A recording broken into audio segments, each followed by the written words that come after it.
From our Washington Crime Center, John Walsh. Good evening. Our first case tonight is outrageous. It's about a man who worked hard all his life for what he had, only to have a coward with a gun try to take it away. He fought back, but unfortunately, he fought back in the wrong way. Now it's time for us to help make things right. It was a terrifying battle, so I want to warn you that this first story is very, very graphic. April 1995. Convenience store owner Sung Kim was working behind the counter. His wife Suk was helping out around the store. The surveillance video in his store was about to record a robbery and a whole lot more. This individual that's now at the counter, we believe he was involved in the robbery itself. Now, the next person that you see coming to the counter right behind him is also involved in the robbery.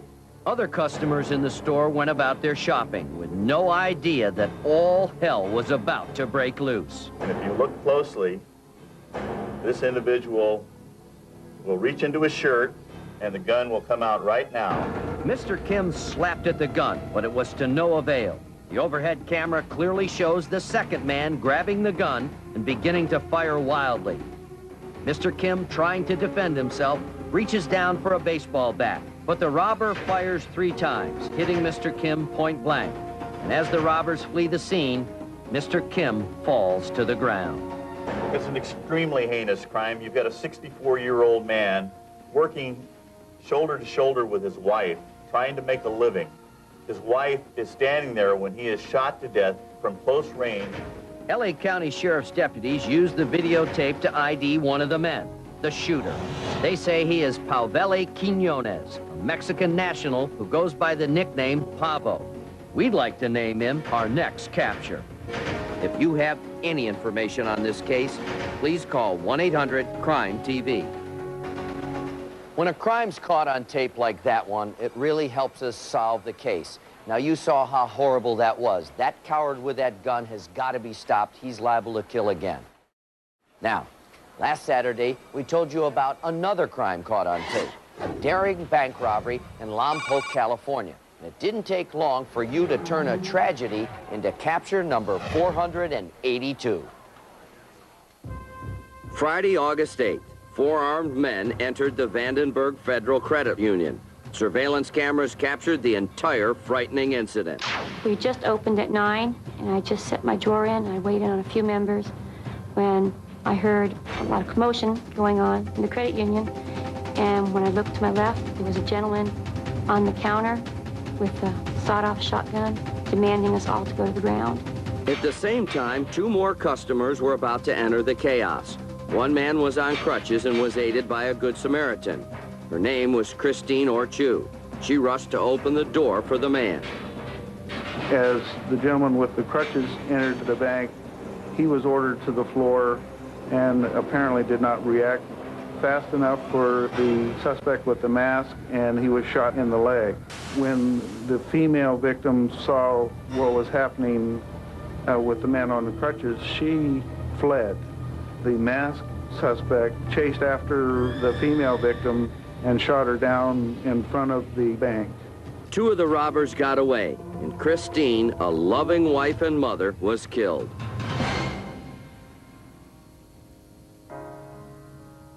Random acts of violence have a way of creating their own memorials. Just such a memorial has sprung up outside the bank in honor of Christine. Each morning before going to work, her husband tends to the sea of flowers.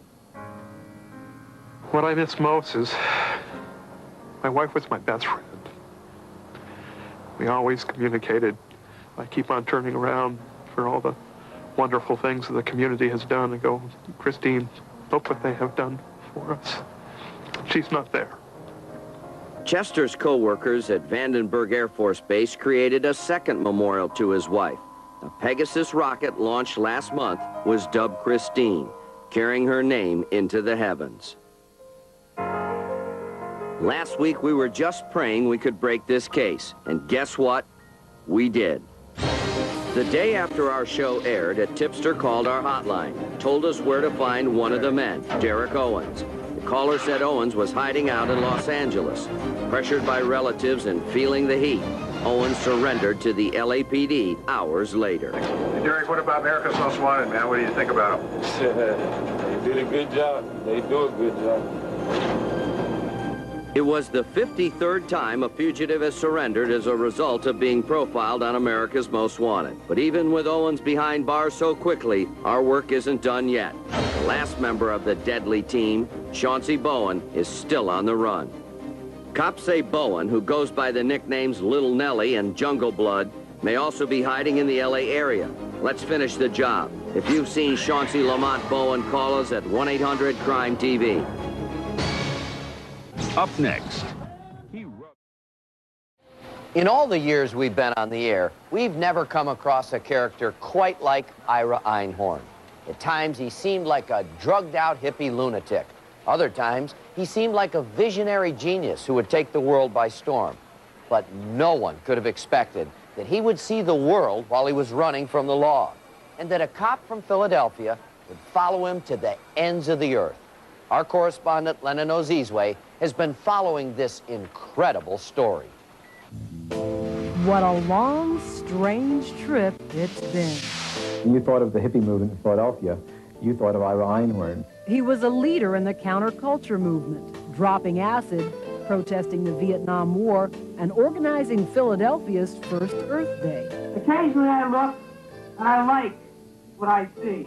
Ira was a combination of Abbie Hoffman and Allen Ginsberg and hippie statesmen all rolled into one. No matter how outrageous, when the Age of Aquarius intellectuals spoke, people listened. The high and the high and mighty were spellbound by its futuristic visions of the paranormal, computer science, and environmental causes. Ira saw himself as a global figure, and an important figure in the culture. He called himself a planetary enzyme because he felt that he was a catalyst to bring together people with important ideas. With my connections and your resources, it is possible to link these new personal computers into a kind of revolutionary information network along the lines predicted by McLuhan and Fuller. As we showed you in our recreation, his following transcended the worlds of business. Help you move your company into the new age. And bull sessions. Now, in Kaplan-Style physics, the interrelationship between quantum mechanics and consciousness becomes more apparent. His fans would gather anywhere to soak up his philosophy. But that's the whole point. There is no difference between the microcosm and the macrocosm. And he was able to kind of dial your inner soul, so to speak. He was able to click in, you know, that little combination that everybody has. You know, I was the star of his own soap opera. Everybody else was an extra. And with women, everybody else. I mean, his ego just filled the room in anything he came into. So with women, they were just objects, you know, and he used them and he treated them as that way.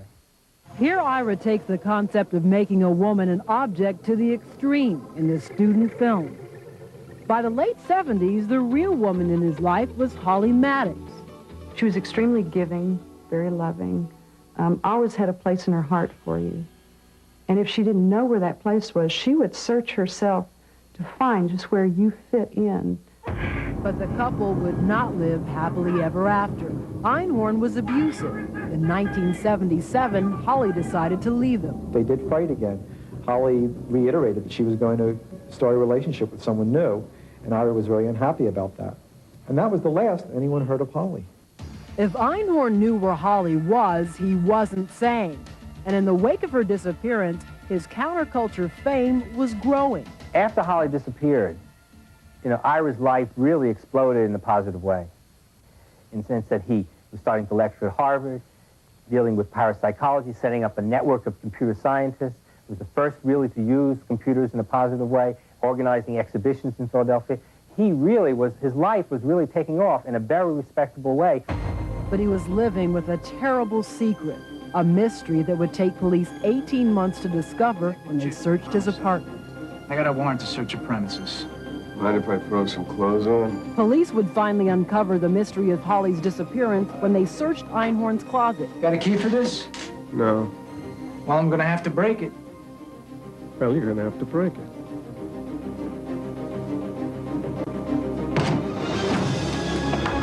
Inside the closet, police found an old trunk. When they opened it up, they found Holly's body, where it had been hidden for almost 2 years.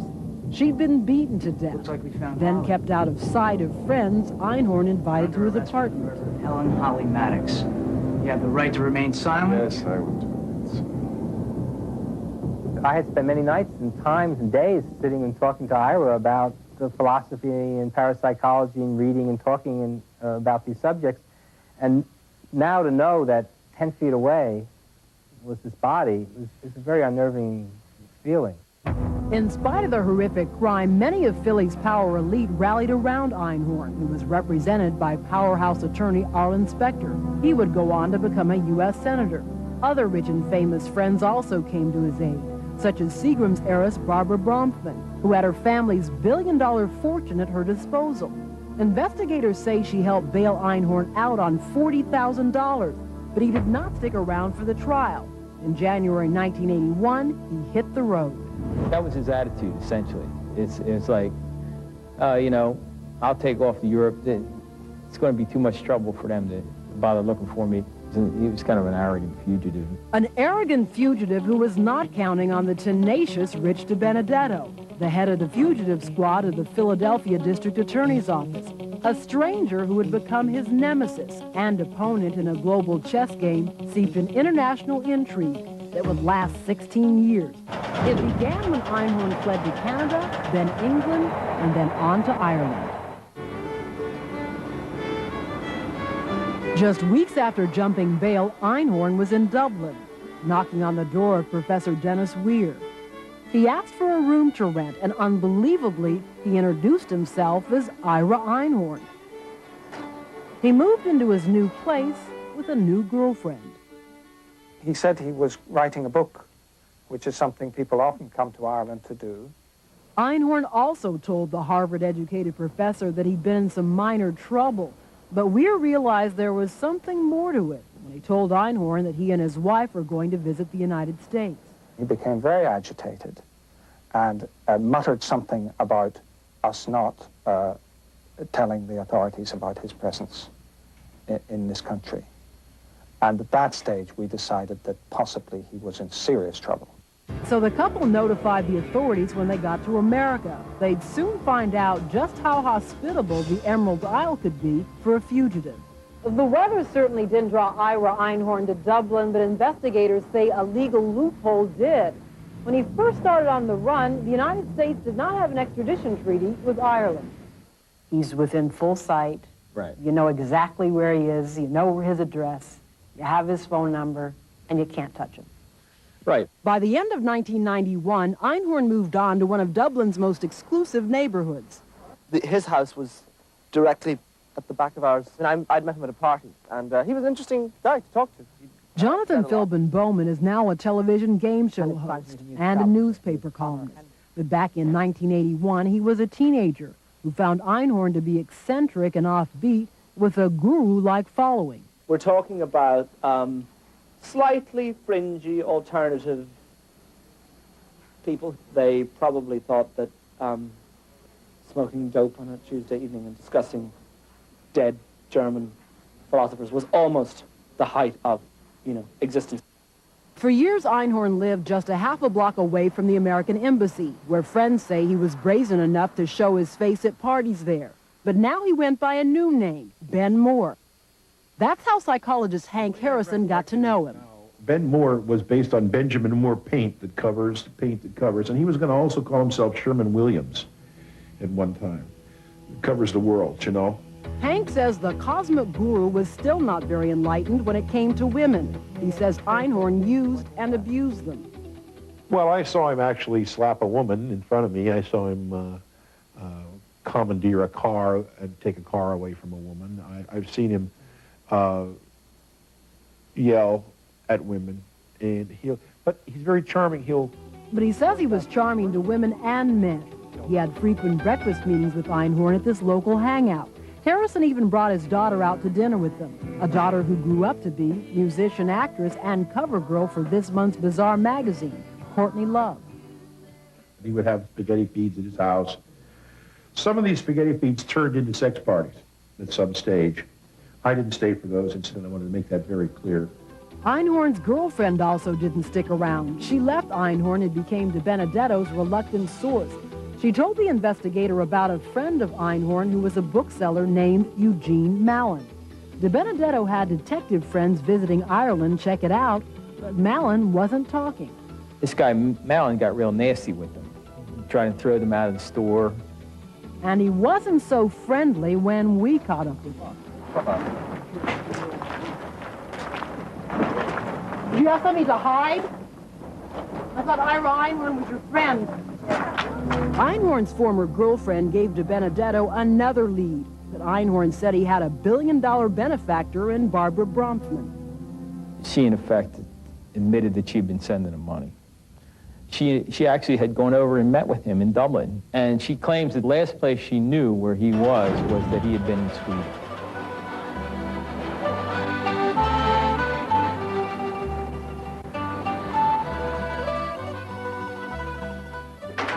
We got information and requests from Interpol Washington because there was information that this Ira Einhorn, or Ben Moore, whatever he was called, was living in Stockholm.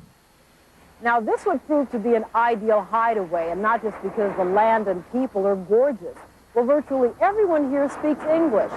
And there was also the matter of Annika Flodin, a Swedish woman who we tracked down who fit the profile of Einhorn women. Attractive, slim, with long hair, and money. But she claimed they were no more than friends, even though they lived together in this building, just 4 blocks from the police station. In a sense, he was living right under your noses. In a way, yes, he was. He was too close to be seen. In 1988, Swedish authorities were tipped off that Einhorn was there. He got wind of it and moved on without Annika. What were you able to figure out after talking to Annika? She was not cooperative at all. She didn't want to talk about it. We just let her sit for a while. But I felt he would go back to England because he had a lot of friends there in the past. And we started concentrating on England again through Scotland Yard. Now, we also found out that he went to see a famous British pop star, who's been identified as Peter Gabriel. The pop musician had come to know Einhorn through his ideas of the paranormal. Einhorn had his private number and arranged a meeting when he reportedly asked for money. Then he took off before De Benedetto could move in. All these years, wasn't he saying, I'm smarter than all of you? Well, I think essentially that was his attitude. You know, one of his friends told me once, you know, you're never going to catch him because he's too smart for you. And I got to thank his friend because that helped me motivate me even more to find him. De Benedetto keyed into one of Einhorn's motivations, women. They helped fuel his run, and ultimately one woman would help lead to his capture. We'll show you how not just America, but the world fought back to capture the unicorn when we come back.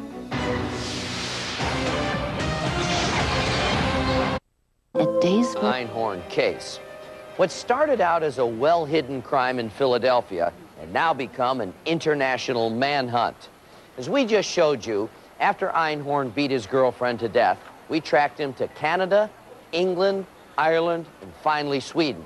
But as police were closing in, Einhorn went on the run again. That's where Lennon Ozizwe picks up the story.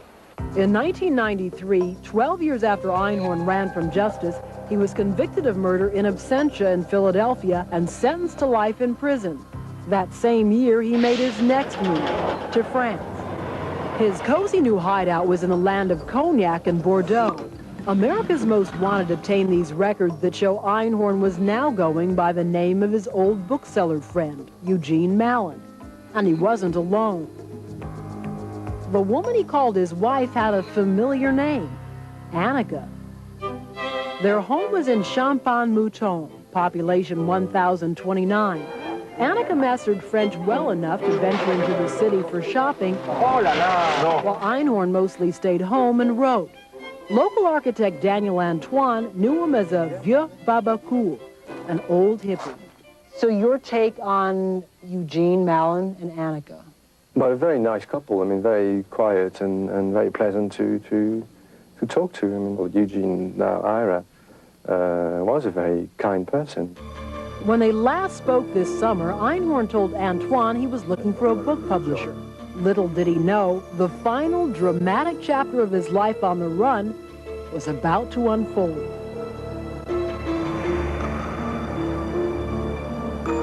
Thousands of miles away, De Benedetto was pressing for more information about Annika. His theory was, find Annika, find Einhorn. För några veckor sedan berättade vi om den amerikanske styckmördaren Ira Einhorn. Police also enlisted Afterlist, the Swedish version of America's Most Wanted, to join the international hunt. Världen slår tillbaka. The world fights back. But the ultimate tip came after De Benedetto pressed Interpol Stockholm for more information about Annika. So I passed the request to the specialists, and doing these inquiries, they found that Annika Flodin wanted her Swedish driving license to be changed to a French driving license. And she gave an address in France where the letter should be sent to her. The name on the letter was Annika Flodin. Annika Flodin Malin. De Benedetto was closing in once again on his elusive fugitive. But would something as simple as a driver's license put an end to Einhorn's 16-year run? And Richard Benedetto, he said that this was the best lead he had had for years. And it turned out to be correct. At that point, there was no doubt in my mind that she was with him. So we then opened up an investigation through Interpol France. It was his destiny. He had to finish in France. Guy Zapata, head of the French judicial police in Bordeaux, would now take the baton in a manhunting marathon that was on the final leg of a 16-year run. We knew it will be very difficult to catch him because he escaped from 2 or 3 countries in Europe and in the USA first. So we had to work with secret discussion. Champagne Mouton is so small that investigators had to come up with a special strategy of making sure they had their man.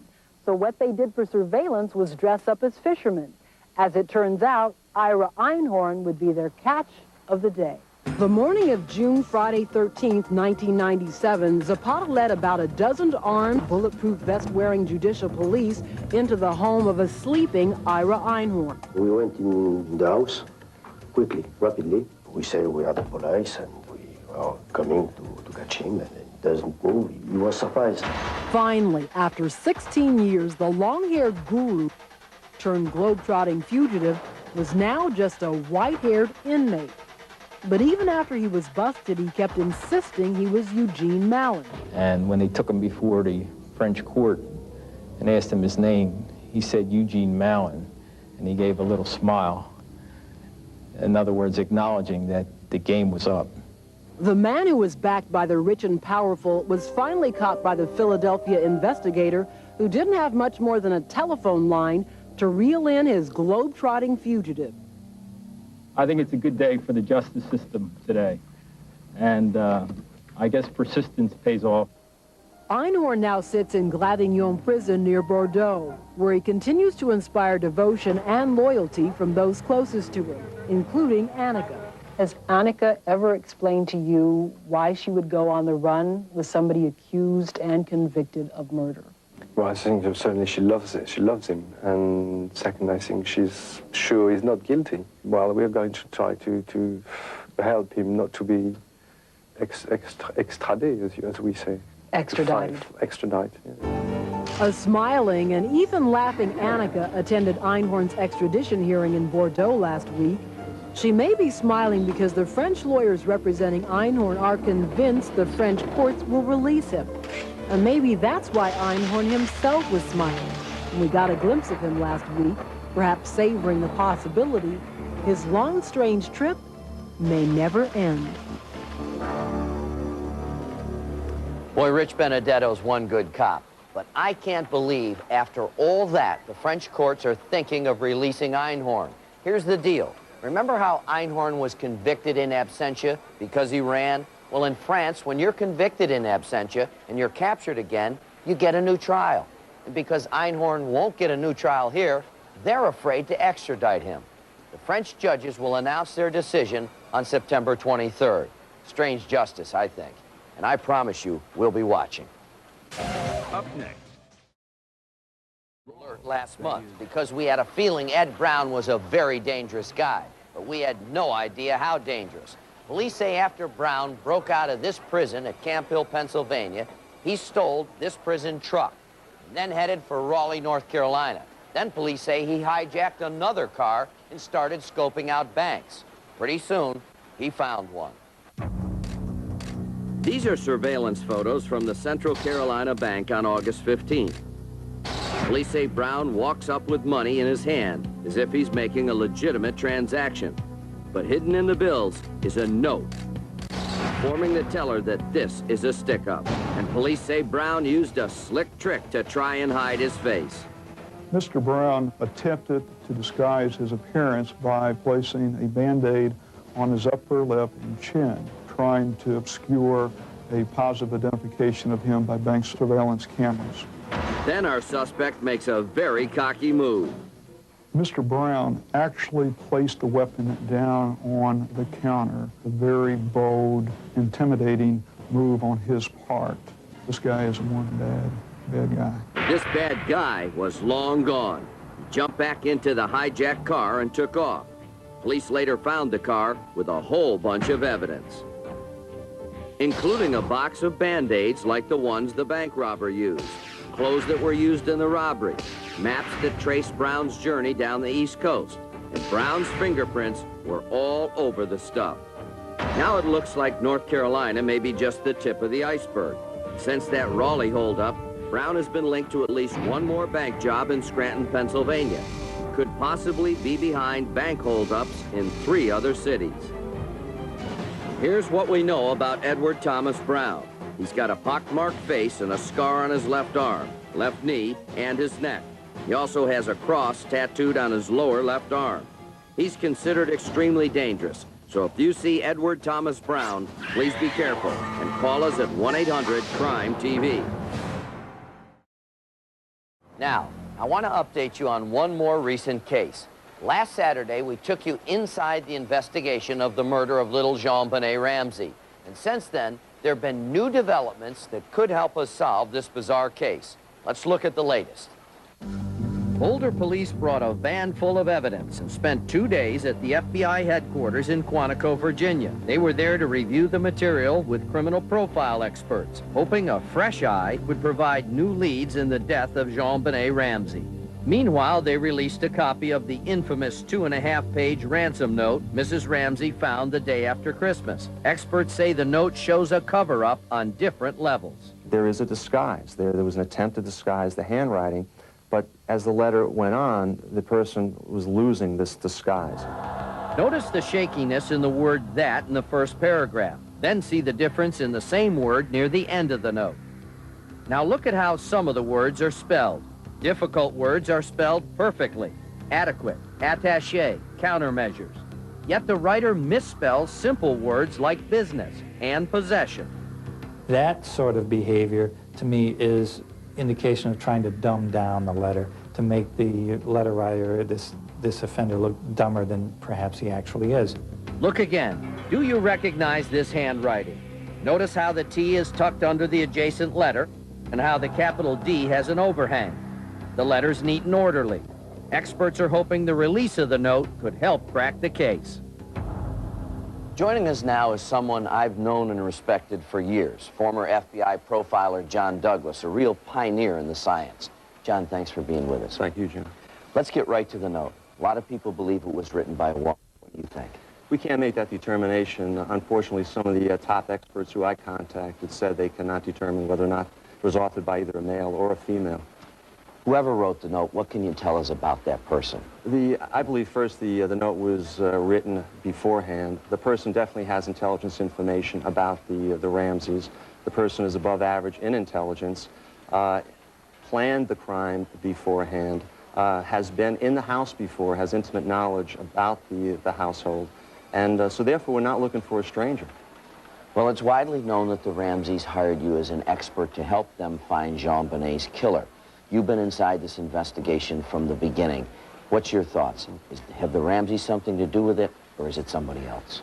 John, I was tough on the Ramseys, particularly John Ramsey. At one point I said, John, I said, if you did it, I said, you're one great liar, because I've interviewed some great liars in my life. And I don't believe they did it. The note, in fact, to me, reinforces that. There's too much minutia in it, too many details that's unnecessary in a ransom note. So they did not do it. That's a valuable opinion, because I know you've broken some tough cases.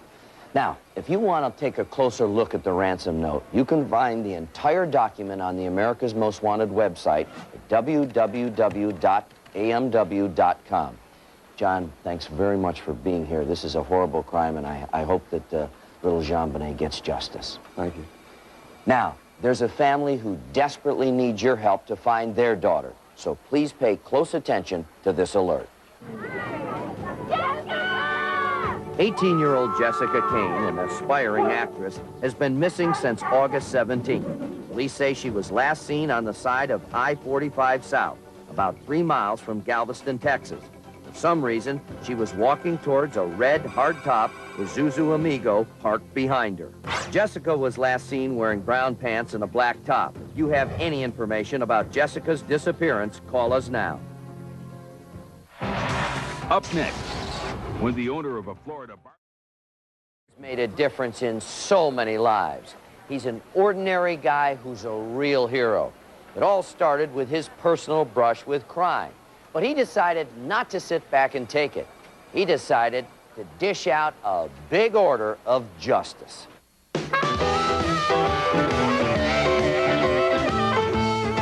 We are barbecue at its best. You can't do it no better than some of us. They call Ted Hires the barbecue king of Jacksonville, Florida. Franchise owner of 4 Sonny's barbecue restaurants, Ted's is a family-run operation.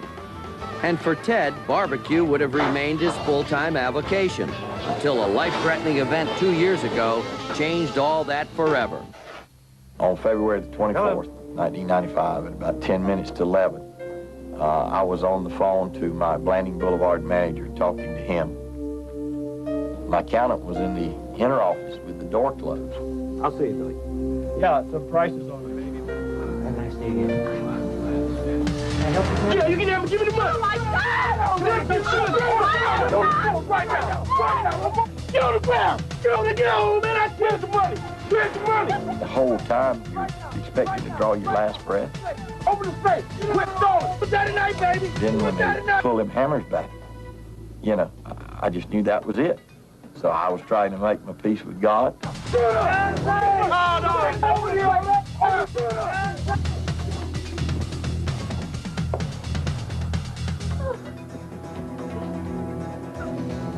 I made a split-second decision. Lock the doors behind me. Billy, come with me.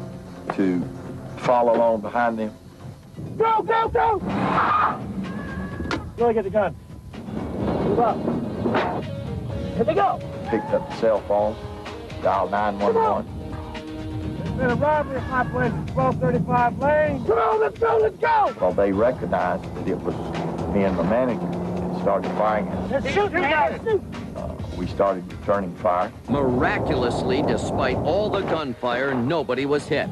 Chase lasted over 10 minutes and went 10 miles until Jacksonville police, alerted by the 911 call, were able to put a stop to it.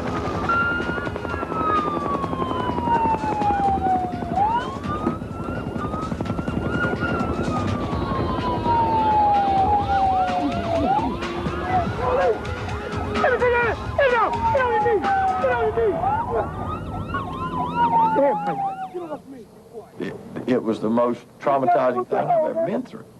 And so my thought was, one way or the other, these people's got to be caught. They've got to be punished. Because if they don't, they're just going to keep doing this to us. All I wanted to do was the police to arrest them and them get punished for what they'd just done. Because previous to that day, I'd been robbed 6 times, and they'd gotten away with it. Ted put the incident behind him and his life had gotten back to normal until his son, Ted Jr., was targeted in another brazen robbery. 4 months to the day later, on a Saturday morning, my son, Ted Jr., called me in about 9 o'clock, and he had been robbed again. That was his 3rd time. When I got to him, he was out behind one of my buildings, Ted found his son was traumatized and in tears. On that day, Ted not only made a promise to his son, but to all the citizens of Jacksonville. A promise to help all victims fight back. So Ted formed the Justice Coalition and enlisted the help of someone who shared his ideals, local radio talk show host John McCulloch. Everything here stops when a victim calls. We don't give them sympathy. We give them support. And we have learned how to cut through the bureaucratic crap they have to put up with. And the coalition has made an instant impact on the war against crime. A website the coalition created enables Jacksonville residents to see if a sexual predator lives on their block. And a monthly newspaper and 24-hour tipster hotline have led to the capture of more than 90 fugitives. Two of the coalition's most famous captures came about when Ted met Connie Pittman. Connie had been robbed, shot in the head, and left for dead. Her case was at a standstill until Ted got involved. I called downtown to try to see where a case stood. The case had been suspended. I got a tip on the case. I turned it over to the sheriff's office. They had the two people in jail within 24 hours after I gave them the tip. When the two suspects were brought to trial, their defense attorney wanted Ted to release his confidential source, but Ted didn't budge. I refused to do it. I was facing contempt of court and going to jail. I was amazed that he was willing to risk going to jail for me. And thank goodness it didn't come to that. The judge overruled that, and it didn't come to that, but he was willing to take that step. On that day, both Ted and Connie won. Ted avoided jail, and Connie's attackers went to prison, one of them for life. The coalition is not just content to catch criminals. Their mission is to see victims through the entire court process. One such case involved David Wyatt Jones.